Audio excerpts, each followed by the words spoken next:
À Fresnes-les-Anvins, en Belgique, Mathilde et Daniel forment un couple de personnes âgées que tout le monde apprécie. Mais en mars dernier, ils sont assassinés chez eux. Daniel et Mathilde ont été empoisonnés par des gens qu'ils connaissaient. Je trouvais que c'était pas des gens pour rentrer en relation avec mes petits vieux, quoi. Je sais pas pourquoi, mais j'ai dit, c'est eux. Quand je suis rentrée dans le living, que j'ai découvert les deux corps étendus par terre. J'ai mangé. Et je crois que tout doucement, je suis sorti partir.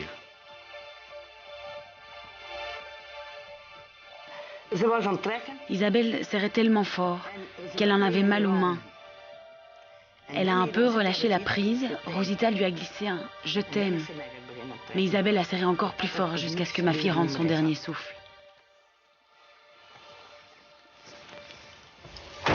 Ce matin-là, vous êtes arrivés comme tous les lundis matins?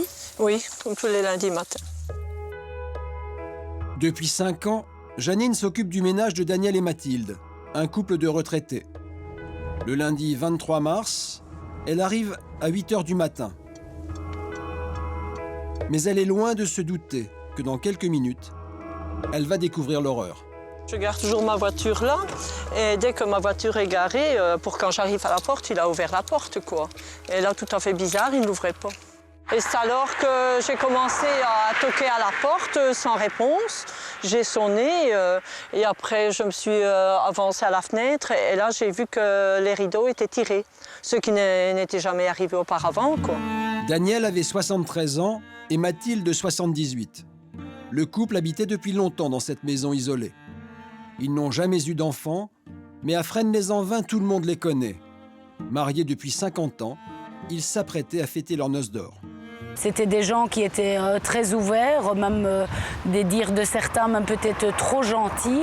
Et donc, ils étaient toujours prêts à aider les autres. Il y a effectivement beaucoup de témoignages qui se recoupent disant que c'était des gens qui ouvraient facilement leurs portes, qui donnaient vite leur confiance aux gens. Et effectivement, dans ce contexte-ci, on pourrait dire qu'ils ont peut-être été trop gentils, trop crédules et qu'ils ont ouvert leurs portes trop facilement. Parmi ces personnes qui entrent régulièrement chez Daniel et Mathilde, il y a une certaine Jacqueline Der, une marginale de la région. Jacqueline boit beaucoup et vit de petits boulots. Elle a sans cesse besoin d'argent. Quand j'ai commencé à aller chez eux, quoi, ils étaient déjà en contact avec. Donc c'était une personne qui passait régulièrement avec la publicité. Et lui, bon... Chaque fois qu'il passait, ils lui offraient quelque chose à boire, quoi, mais elle en a pris l'habitude. Je trouvais que ce n'étaient pas des gens pour rentrer en relation avec mes petits vieux, quoi. Pourquoi? Parce que c'était toujours dans le but d'avoir quelque chose. Un peu de sous? Oui, elle demandait toujours un peu d'argent, quoi que ce soit, et lui ne refusait jamais. Jacqueline Der habite un petit appartement de la cité Florival, à Renay. Quelques pièces remplies d'objets disparates et tapissées de poussière. Chaque jour de la vie de Jacqueline se résume à trouver quelques euros pour survivre. Je lui disais toujours, ne donne plus d'argent parce que bon, un jour ou l'autre, toi tu en auras besoin, tu n'en auras plus. Et je dis, tu devrais arrêter quand même qu'elle vienne te voir. Et la femme, Mathilde, elle était très... Allez, elle me comprenait, elle ne voulait pas les voir. Janine sait que Jacqueline Der doit passer ce week-end chez le couple de retraités. Et elle tente de dissuader Daniel de la recevoir. Avant de partir, je lui dis, fais attention, je dis, téléphone-leur qu'ils ne viennent pas. Et sa femme encore, elle me dit, ouais, j'aimerais bien qu'ils restent chez eux. Mais lui, il ne m'a pas écouté, quoi. Quand vous dites qu'ils restent chez eux, ça veut dire qu'ils venaient à plusieurs? Mais bon, parce qu'il m'avait dit que Jacqueline venait avec sa fille et la copine, quoi, qui venaient à 3. À 3? Oui. Il y a quelques mois, Jacqueline Der avait présenté sa fille Isabelle et Mélissa, la compagne de sa fille, au couple de retraités. Les 3 femmes passaient de temps en temps, mais elles avaient une idée derrière la tête. Un projet criminel. Le dimanche 22 mars, il est prévu que les 3 femmes viennent prendre le goûter avec Daniel et Mathilde. Et dans le voisinage, on aperçoit un étrange va-et-vient autour de la maison. Je vois deux femmes. Mais moi, je pensais que c'est un ménage. Parce qu'il y en avait une, après qu'on a su que c'était des femmes. Et elle avait les cheveux courts et tout, on aurait dit un homme. Alors, donc, ici, je dis, contre mon mari, ben, je dis, tiens, que je dis, Daniel, ces gens sont arrivés. Il y a de la visite. Et puis, une autre femme est arrivée, mais question de fraction de seconde, hein, pas longtemps après. Et là, celle-là, j'avais bien pris pour une femme, parce qu'elle avait les cheveux plus longs et plus forte aussi, ouais. Vers 16 h, Jacqueline, sa fille Isabelle, accompagnée de Mélissa, arrive comme prévu chez Daniel et Mathilde. Surprise, les 3 femmes ont apporté un gâteau qu'elles ont préparé elles-mêmes. Après cette visite, le couple de retraités ne donnera plus aucun signe de vie. C'est le lendemain matin que Janine arrive chez Mathilde et Daniel. Personne ne lui ouvre la porte. Inquiète, elle décide de passer par l'arrière de la maison. J'ai passé la première clôture. Et alors, c'est quand je suis arrivée à la deuxième clôture que je me suis aperçue que la véranda était toute grande ouverte. Une fois à l'intérieur, c'est le choc. Janine fait une macabre découverte. Et c'est à ce moment-là que je me suis avancée, quand je suis rentrée dans le living, que j'ai découvert les 2 corps étendus par terre, quoi. La dame était étendue sur le dos, bras et jambes ouvertes, avec rien qu'une chaussure, les lunettes à côté d'elle. Mais lui, il avait le visage côté par terre, quoi. Donc je n'ai pas vu son visage. La femme de ménage garde son sang-froid. Que s'est-il passé? Double suicide ou meurtre? Daniel a-t-il tué Mathilde avant de se donner la mort ou ont-ils été assassinés? Effrayée, Jacqueline appelle les secours et patiente devant la maison. Très vite, la police arrive sur les lieux et découvre les 2 cadavres. Étonnamment, la maison est bien rangée et il n'y a aucune trace d'effraction. Les enquêteurs ont conclu que Daniel et Mathilde connaissaient leurs agresseurs. L'audition des voisines va mettre les policiers sur une piste, celle de Jacqueline et de sa fille. Elle dit, moi je pense que c'est qui parce que c'est quand même des drôles de gens. Et avec ceux qui racontaient, qui avaient dit à Nicole qu'elle avait déjà fait de la prison et tout ça. Et... Je ne sais pas pourquoi, mais j'ai dit, c'est eux. Je le sentais. Gâteau empoisonné, ça je ne... Non. Ça je ne... Non, ça j'étais pas... Il ne faut que quelques heures aux policiers pour localiser les 3 suspectes. Elles n'ont pas tenté de fuir ou de se cacher. Mais dans un premier temps, le trio nie toute implication dans le double meurtre. D'emblée, lors de leurs auditions, Isabelle Dert a toujours nié complètement les faits. Elle a nié toute implication, elle a même nié le fait d'avoir été sur les lieux, ce qui était en contradiction finalement avec les témoignages des voisins, par exemple, mais aussi en contradiction avec les témoignages de Mélissa et de Jacqueline qui disaient qu'elle avait été sur place. Les 3 femmes jurent qu'elles ne savent rien de ce qui s'est passé. Mais un témoignage va ruiner leur système de défense. Marie-Jo ne vit pas très loin de la maison de Daniel et Mathilde. Cette voisine possède un jardin et de temps en temps, elle apporte des fleurs au petit couple. Ce dimanche après-midi, elle arrive à un bouquet de fleurs à la main. Quand je suis arrivée, il y avait des mobylettes qui étaient là et il y avait une dame à l'intérieur avec qui j'étais occupée de discuter. Le courant entre les personnes qui étaient là ne passait pas. Donc là, je ne me suis même pas assise. C'est la première fois que je suis restée debout. Marie-Jo perçoit le malaise sans imaginer une seconde le drame qui se prépare. Elle rentre chez elle et c'est le lendemain qu'elle apprend la terrible nouvelle. J'ai appris le crime le lendemain soir à la télévision, à nos télés. Donc avant ça, j'étais au courant de rien du tout. La police judiciaire était là, donc j'ai été me présenter, expliquer un petit peu et dire que j'étais présente le dimanche après-midi, quoi. Le témoignage de Marie-Jo, celui des 2 voisines et celui de Janine, la femme de ménage, se recoupent.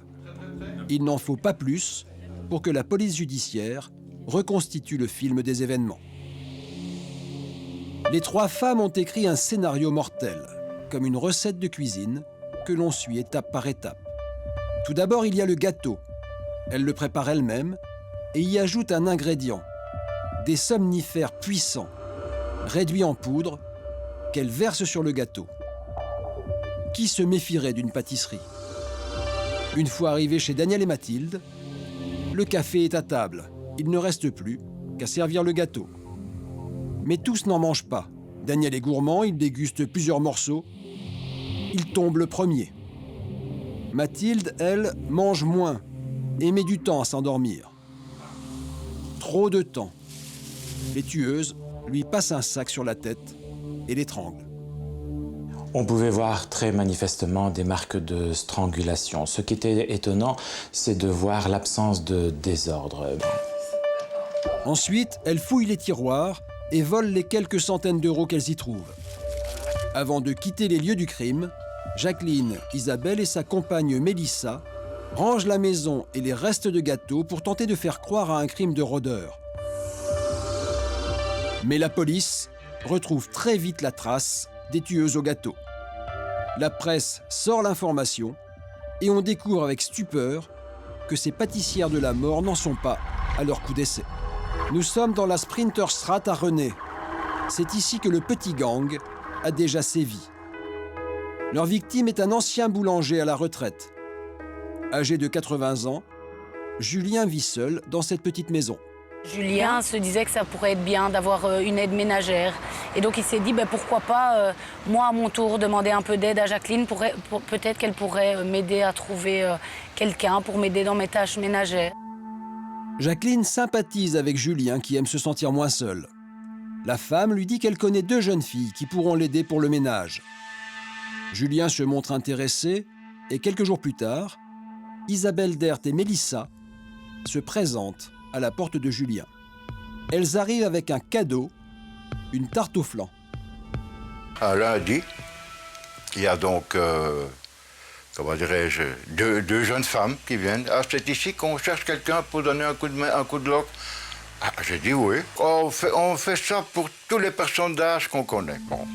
Alors, mais on a apporté une petite tarte. Eux ont mangé leur pain et moi j'ai mangé ma petite part. Pas de problème, on prend de choses et autres. Julien est ravi et les 2 femmes promettent de revenir faire le ménage dans quelques jours. Isabelle et Mélissa reviennent la semaine suivante avec une nouvelle tarte au flan. J'ai repris donc le quartier. J'ai mangé. J'ai mangé. Et je crois que tout doucement, je suis sorti partir. Julien tombe inconscient. Très vite, les 2 femmes retournent les tiroirs et volent les 800 € de pension que perçoit le vieil homme, qui sombre dans un coma profond. Transporté à l'hôpital, sa vie ne tient qu'à un fil. Un vol et une tentative de meurtre commis à l'aide d'un gâteau empoisonné, la justice ne croit plus au hasard. Nous avons opéré quelques vérifications. Effectivement, il y avait des points sérieux de convergence entre les 2 histoires et nous avons récemment saisi la juge d'instruction de ces faits qui ont été commis dans un autre arrondissement judiciaire. Selon les enquêteurs, il ne fait plus de doute que Julien, Daniel et Mathilde sont les victimes de Jacqueline Dert, Isabelle et sa compagne Mélissa. D'ailleurs, Isabelle Dert n'est pas une inconnue pour la justice. La jeune femme aux allures de garçon manqué a déjà tué. C'était en mai 1998. Isabelle avait assassiné Rosita de Smet, sa compagne de l'époque. Nous avons retrouvé la mère de Rosita. Julienne se souvient du calvaire enduré par sa fille. Elle me manque beaucoup. C'était une bonne fille qui n'hésitait pas à donner un coup de main. Elle est tout simplement tombée sur une mauvaise copine. Pourtant, quand Rosita rencontre Isabelle, c'est le coup de foudre. Mais Isabelle est très jalouse, très violente aussi. Rosita me disait souvent qu'elle avait des problèmes avec Isabelle, qu'elle était très jalouse. Je lui disais de ne pas se laisser faire. Elle disait d'accord, mais Isabelle ne la laissait pas tranquille. Tout ça se déroule dans un milieu en fait quand même assez marginal, dans Tout ça se passe, tout ce petit monde se voit dans les cafés de René, où tout le monde boit, et boit beaucoup même. Le 22 mai 1998, Isabelle devient folle de jalousie. Une jalousie qui l'entraîne jusqu'au crime. Un jour, Rosita et Isabelle étaient chez Jacqueline, la mère d'Isabelle. Et Rosita a dû se rendre aux toilettes. Elle pensait être seule lorsqu'Isabelle l'a attrapée par derrière. Elle l'a frappée, puis s'est mise à étrangler Rosita sur la cuvette des WC. Isabelle entraîne donc son amie dans les toilettes. Elle veut en finir avec Rosita.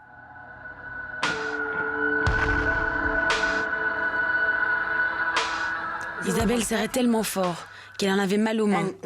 Elle a un peu relâché prise. Rosita lui a glissé un « je t'aime ». Mais Isabelle a serré encore plus fort jusqu'à ce que ma fille rende son dernier souffle. Isabelle a tué Rosita par jalousie. Mais de qui Isabelle est-elle jalouse? La réponse paraît à peine croyable. Il y avait la jalousie, mais en fait, Isabelle disait aussi qu'un jour, 2 semaines avant l'assassinat, elle a trouvé Rosita au lit avec la mère d'Isabelle. Donc Isabelle dit, ça a été un grand choc pour moi. Et de ce jour, j'étais très très fâché contre Rosita. Voilà, si c'est vrai ou pas vrai, on ne sait pas. Isabelle aurait donc étranglé Rosita parce qu'elle l'aurait trouvée au lit avec sa mère. Pourtant, Julienne, la mère de Rosita, ne peut pas croire qu'Isabelle ait agi seule. Et ses soupçons se dirigent vers Jacqueline, la mère d'Isabelle. Depuis le début de cette affaire, j'ai une conviction. Isabelle n'a pas pu tuer ma fille toute seule. Elle a dû avoir de l'aide. Et je suis persuadée qu'elle a bénéficié de la complicité de sa mère, Jacqueline. Après le meurtre, ma fille a été lavée. Elle a dû être portée dans le bain, puis il a fallu la ressortir. Et Rosita n'avait pas une taille mannequin. Elle pesait environ 80 kilos. À la dernière journée du procès, Isabelle a même changé sa déclaration et elle a dit « c'est pas moi qui a tué Rosita, c'est ma mère, Jacqueline, qui a tué Rosita ». Et il y avait des éléments pendant le procès qui semblaient quand même prouver que c'était peut-être possible. Jacqueline a-t-elle été la complice de sa fille dans le meurtre de Rosita? La question reste posée. Et seule Isabelle sera condamnée à 25 années de prison. Pourtant, au cours de ce procès, un témoin de moralité va tout faire pour sensibiliser le jury. Ce témoin n'est autre que Mélissa, la nouvelle compagne d'Isabelle, et sa complice dans le meurtre d'aujourd'hui. Après 9 années de détention, Isabelle bénéficie d'une libération conditionnelle. Mais comment comprendre que la justice ne soit pas intervenue après la tentative de meurtre sur Julien? Il savait qu'il l'accueillait chez lui, donc quand il est sorti du coma, qu'il est rentré chez lui, qu'il a vu que ses économies avaient disparu, il a pu dire aux enquêteurs qui il avait accueilli, pourquoi, etc. et faire appel à la police. Pourtant, au moment du meurtre de Daniel et Mathilde, elles étaient toujours en liberté. Donc on se demande un petit peu, c'est un peu interpellant, parce qu'on se demande pourquoi finalement on n'a pas pu plus vite les auditionner à propos de ce gâteau qu'il l'avait mis dans le coma. Julien, lui, explique qu'il n'a jamais fait le lien entre Jacqueline et sa fille Isabelle. Il avait décrit à la police 2 jeunes femmes au look masculin, mais dont il ignorait les noms. Un détail qui aurait sans doute évité la mise à mort de Daniel et Mathilde. L'après-midi du double meurtre, Janine, leur femme de ménage, a été envahie par un pressentiment. Une irrésistible envie de passer chez Daniel et Mathilde. Fallait-il y aller? Ou Janine a-t-elle bien fait d'y renoncer? Et comme j'étais seule chez moi, je me suis habillée, je me suis dit, je vais prendre ma voiture et passer. Et si elles sont là, s'il y a une voiture, je rentrerai pour éviter qu'elles donnent de l'argent. Mais au dernier moment, je me suis désistée. Et Vous étiez déjà dans votre voiture et vous avez... Oui. Après, j'ai dit, bon, s'il a envie de donner de l'argent, c'est son problème. Je suis retournée chez moi. Et j'ai continué à regarder ma télévision. Est-ce un bien, est-ce un mal? S'ils étaient occupés à 3, bon, sur moi, je crois que j'y serais restée aussi. Ou s'ils n'avaient pas encore mangé le gâteau. Mais je crois que si j'étais venue, je serais passée au même sort qu'eux.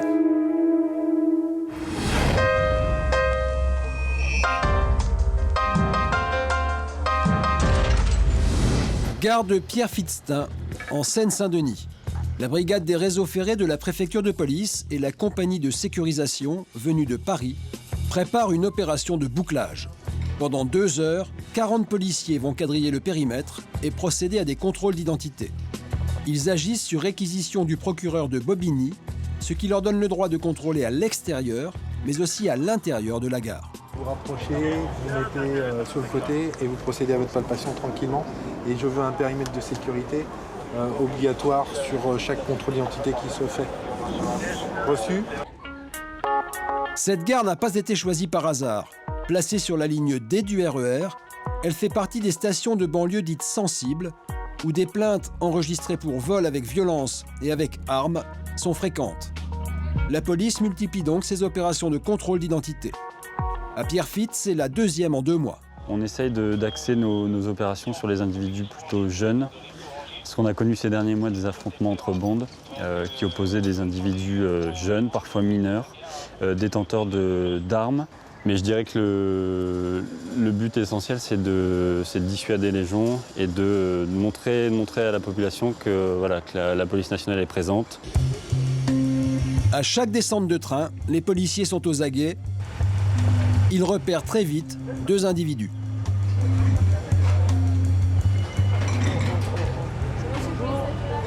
Ah, on est filmé au taquet. Au taquet, direct, ils nous ont vu, c'est eux. C'est quoi ça? On est beau déjà, on va faire une palpation de sécurité. Doucement, calmez-vous. Respirez un peu, je sais pas, vous m'avez posé ça. J'ai tué quelqu'un. J'ai rien, moi. Putain, c'est un truc de ouf ça.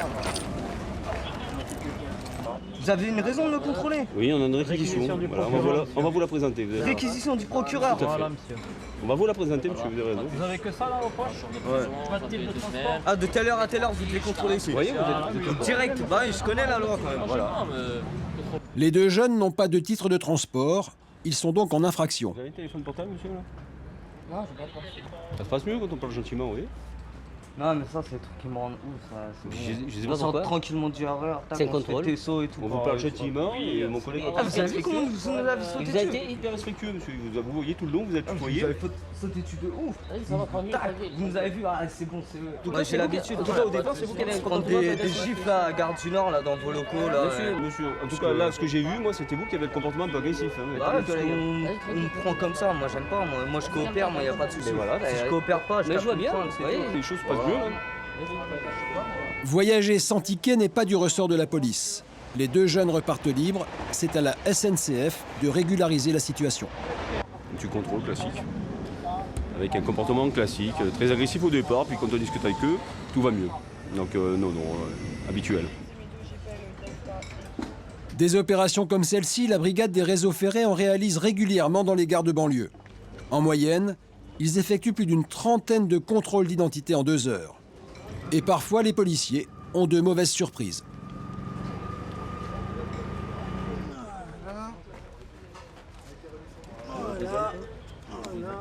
Le contrôle. Vous avez une petite transport? C'est une forme de taser. C'est une matraque électrique, en fait. Pour quelle raison vous portez ça, monsieur? Je vais l'expliquer à votre collègue, on l'a passé aujourd'hui, je vais le montrer à des copains, il a ramené 2. Qui vous l'a passé? Un collègue. Collègue? Vous savez que vous n'avez pas le droit d'avoir ça sur vous? Oui, je sais. Ils vous l'ont expliqué? Surtout dans un transport, en plus. C'est aggravé par le fait du transport. J'ai rendu le boulot, je le ramène, c'est aggravé du fait, monsieur, je vous explique la loi, c'est aggravé du fait que vous êtes dans un transport en plus. Je vois pas pourquoi vous me contrôlez moi. Bah parce que... Parce que, bah vous voyez, l'instinct, c'est Julie. Ouais, l'instinct. La preuve? Ouais, mais j'ai rien de méchant. Comment ça, j'ai un méchant? Je n'ai rien de méchant. Mais si, vous avez ça sur vous, ça c'est méchant. Ouais, mais c'est pas pour... Je vais pas agresser quelqu'un. Mais je sais pas, monsieur. Je vous connais pas, je sais pas. En plus, vous avez une pièce d'identité sur vous? Ouais, tout à fait. Je sais pas, on va voir ça. Interpellation à 16h45, le transport est assuré. Le port de cette arme de 4e catégorie est un délit. Cet homme est donc interpellé et conduit au commissariat de Stein pour être entendu. Derrière la gare, 2 hommes viennent de passer au-dessus des portiques de sortie, juste devant les policiers. Ils sont donc immédiatement contrôlés. Même chose. Ils n'ont pas non plus de titre de transport après vérification. Les policiers s'aperçoivent que l'homme au t-shirt blanc est recherché pour vol aggravé. Parlez français, monsieur. Et monsieur va nous suivre au commissariat. Il est directement conduit au commissariat de Stein. Aujourd'hui, la brigade des réseaux ferrés de la préfecture de police a effectué 35 contrôles d'identité et 2 interpellations en 2 heures de présence.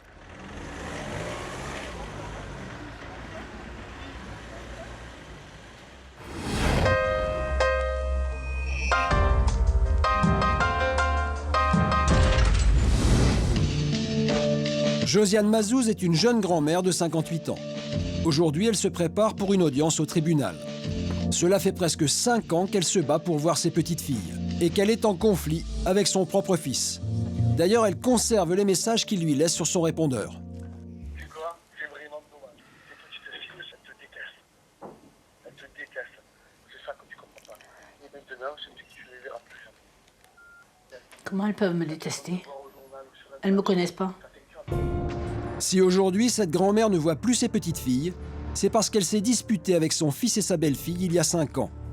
Ce jour-là, Josiane devait garder sa petite fille, Elena, tout l'après-midi.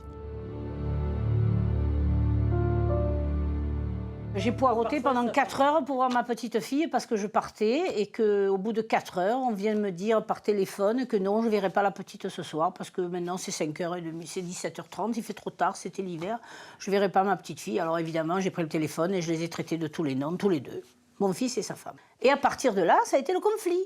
Ils ont exigé que je fasse des excuses et les excuses, j'en ai pas fait. Et puis voilà, ça a dégénéré. Ça a dégénéré. Un jour, je me rends chez eux. Il y avait la petitoune qui était là. Mon fils l'avait dans les bras. Et sa compagne qui me regarde, qui s'assoit à côté de moi, comme ça, et qui me dit si vous ne me faites pas des excuses, moi, tant que je suis vivante, vous ne verrez plus votre petite fille.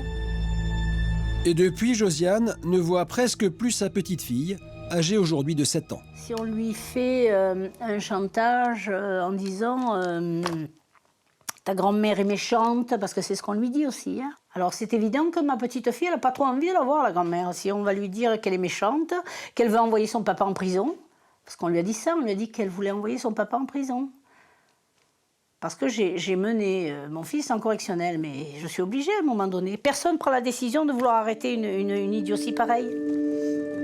Josiane est restauratrice dans le Berry, à 650 km de Marseille et de sa petite fille. Il y a 3 ans, elle saisit le juge des affaires familiales à Marseille pour obtenir un droit de visite. La juge qui a rendu son jugement a dit que je verrai ma petite fille un mercredi par mois de 10h du matin à 18h le soir. Un mercredi par mois. Alors, les premiers temps, je me levais à 3h30, c'est-à-dire que j'ai 3 heures de train pour monter à Paris. J'attends ma correspondance et je redescends sur Marseille après 3 heures de TGV. Et j'ai fait ça pendant un an jusqu'au jour où j'ai dit il faut arrêter, quoi. Donc j'ai saisi à nouveau la cour d'appel parce que j'ai trouvé que cette décision avait été vraiment faite de manière à ce que justement je ne vois plus ma petite fille. En fait c'était ça, hein, parce que c'était me condamner à plus ou moins longue échéance à ne plus la voir. Josiane a fait appel de cette décision et aujourd'hui c'est au tribunal d'Aix-en-Provence qu'elle s'apprête à comparaître. On va demander à aller voir 2 fois 6 jours dans l'année, parce que j'habite à 800 km, hein, voilà. Et que là, je fais 1600 km pour venir les voir juste 2 heures, ce qui n'est pas possible. Voilà, Maître Payan. Vous allez bien? Ça va et vous? Ça va. C'est assisté de son avocate que Josiane va soumettre sa requête au juge des affaires familiales. Voilà, nous passons là. Voilà, c'est bon, très bien.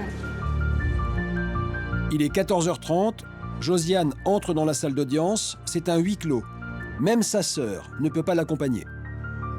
Je souhaite qu'elle reprenne ses esprits, qu'elle ne se mette pas à pleurer et qu'elle parle comme ce qu'elle doit dire. En fait, qu'elle dise vraiment ce qu'elle ressent et que voilà, elle pleure. Et c'est pas de ma sœur de pleurer, franchement. Elle est assez forte d'habitude et puis là, elle s'effondre parce que ils doivent lui reprocher des choses et elle trouve ça tellement injuste et là, je crois qu'elle n'a pas le droit de parler pour l'instant. Donc elle est obligée d'encaisser, là, c'est tout. Après 45 minutes de débat, Josiane sort de la salle d'audience, suivie par sa belle-fille et son avocat. On a tout dit, voilà. On attend de délibérer au 4 novembre. Je pense que la Cour d'appel rendra une décision d'apaisement. De toutes les manières, c'est notre souhait le plus cher depuis l'introduction de cette procédure. Voilà. Qu'est-ce que vous pensez, vous, de tout ce qui se passe? Non, ça ira, merci beaucoup. Merci beaucoup. Josiane pourra-t-elle revoir sa petite fille? La juge des affaires familiales rendra sa décision le 4 novembre. En attendant, elle a proposé de faire une médiation en famille pour tenter de régler ce conflit. Chacun a exposé la situation avec les événements tels qui se sont déroulés jusqu'à ce jour, c'est-à-dire des difficultés pour arriver à rencontrer l'enfant. Et aujourd'hui, en fait, on s'oriente vers une médiation. Je ne sais pas du tout à quoi elle va mener, cette médiation, parce qu'après 5 ans de procédure, très honnêtement, la médiation, c'était parce que je me bats pour ça, pour que la médiation, mais encore une fois, soit faite en amont, pas au bout de 5 ans de procédure. Vous vous rendez compte ce qui s'est passé en 5 ans? Bien entendu, la médiation, pour qu'elle fonctionne, il faudra que la grand-mère et les parents acceptent de faire cette médiation et qu'ils soient tous les deux partants dans cette démarche. Josiane espère que son fils et sa belle-fille accepteront cette médiation. Pour l'instant, elle est déçue. Je suis anéantie. Je me disais, mais c'est pas possible. Je dois être une paria, je dois être une mauvaise mère. Qu'est-ce que j'ai pu faire pour qu'on me traite comme ça? Malgré tout, j'ai pas baissé les bras. Je le fais pour qu'un jour mes petites filles, même si je ne les vois plus, même si le tribunal décide que ça s'arrête là, même si je sais pas ce qui peut se passer, on ne sait pas ce qui va se passer. C'est vrai que si je me rappelle toute l'histoire, je me dis que ça tient pas debout, on aurait tellement pu résoudre ça différemment si... Mais en fait, je pense qu'ils se sont pris à leur jeu. Et moi, j'ai été vexée dans mon fond, dans mon orgueil, ce qui est légitime. Il me semble que c'est légitime, peut-être que je me trompe. Et ils ne méritaient pas d'être insultés, mais ils méritaient quand même que je leur fasse sentir qu'ils avaient été un peu loin. Mais c'est vrai que je n'aurais pas dû les insulter. Mais aujourd'hui, je ne regrette pas. Parce qu'en fait, le comportement qu'ils ont aujourd'hui prouve bien que j'avais raison. En attendant la décision de justice, c'est dans l'association SOS Grands-Parents en danger que Josiane vient trouver du soutien. Et bonjour. On est content de te voir arriver. Et moi donc, si tu savais. On va garder Une épreuve de plus. Quel parcours. Quelle idée. Yolande Villemain fait partie de cette association créée en 2005. En 5 ans d'existence, 4 ans et demi, 5 ans d'existence, on a plus de 4000 dossiers. C'est beaucoup et puis pour un peu d'aboutissement en fait. Si la médiation de Josiane échoue, il lui restera alors peu de recours. On n'a pas 50 solutions où les parents baissent les bras, font la croix sur leurs petits-enfants et c'est la souffrance. Ils finissent leur vie comme ça. Ou on continue, il y a des parents qui continuent, mais bon, pour continuer, il faut avoir les moyens de continuer, les moyens financiers de continuer.